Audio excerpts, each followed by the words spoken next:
Saya Marco Marnadi dari Congrok 17. Saya bukan tokoh keroncong karena saya sangat cetek sekali bicara soal keroncong. Tapi kami membuat inovasi tahun 83, inovasi keroncong dalam irama yang disesuaikan dengan kebutuhan anak muda. Karena waktu itu kami merasa prihatin bahwa keroncong itu sudah ditinggalkan oleh penggemarnya, khususnya anak-anak muda. Maka kami lahir dengan nama Keroncong Remaja 17 waktu itu, tahun 83. Kami membuat sebuah terobosan baru bahwa keroncong itu harus masuk di dalam jiwa kami, selera kami waktu itu, sebagai orang muda. Lalu unsur rock, unsur country, unsur jazz, untuk apa saja kita masukkan ke dalam gado-gado keroncong. Jadi keroncong yang embuh waktu itu. Berkembang karena banyak unsur rocknya, maka menjadilah Congrok 17. Dan Congrok itu sendiri sebagai kebebasan. Kebebasan bermusik, kebebasan berimprovisasi, kebebasan kreativitas dalam berkeroncong ria. Itulah yang membuat kami akhirnya ditentang oleh banyak buaya-buaya keroncong karena dianggap keroncongnya tidak sesuai pakem. Ya, kita nggak perlu rembuk pakem. Yang kami inginkan waktu itu hanya satu, keroncong disukai anak muda. Caranya gimana? Ya harus masuk ke dalam selera anak muda. Kalau dulu dianggap jadul, ya sekarang bagaimana anak muda ini? Supaya musik keroncong ini berkembang, anak muda senang. Ya akhirnya kami mencoba membuat sebuah terobosan baru adalah keroncong jamani. Keroncong jamani adalah keroncong yang menyesuaikan dengan zamannya. Pertama, zaman country. Kami menggunakan peralatan banjo. Berkembang lagi, zaman jazz. Kami menggunakan alat brass section.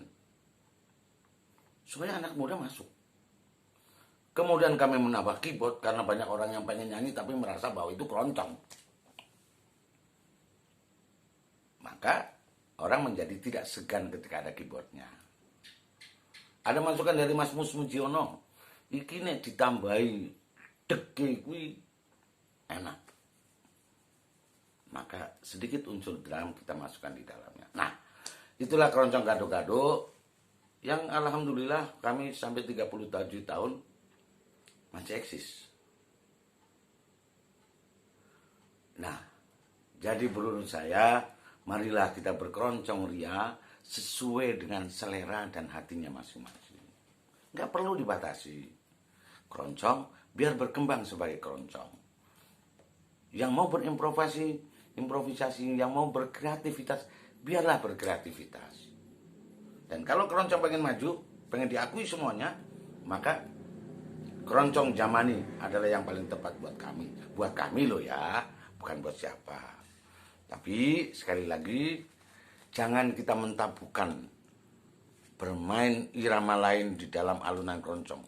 Karena keroncong ini sangat luas, sangat luar biasa. Jadi kami tidak pernah segan-segan berkolaborasi dengan musisi jazz, musisi rock, musisi dangdut, bahkan kasidah pun kita mainkan. Karena buat kami apa? Bahwa setidaknya dengan saya berkolaborasi dengan rock, setidaknya masa rock itu akan mengerti tentang irama keroncong. Satu. Kalau kami berbicara dengan bahasanya dangdut, maka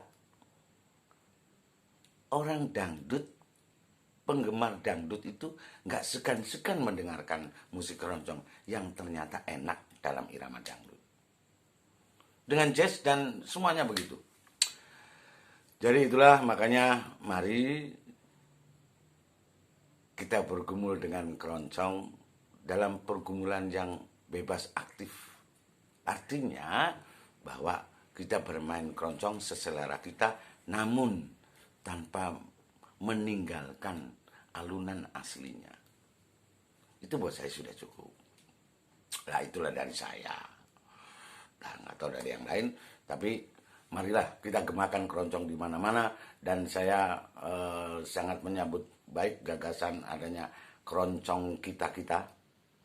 Ini setidaknya wadah ini akan menjadikan sebuah tempat pengembangan dan tempat penampungan para keroncongers di Indonesia. Selamat untuk keroncong kita-kita. Hidup keroncong!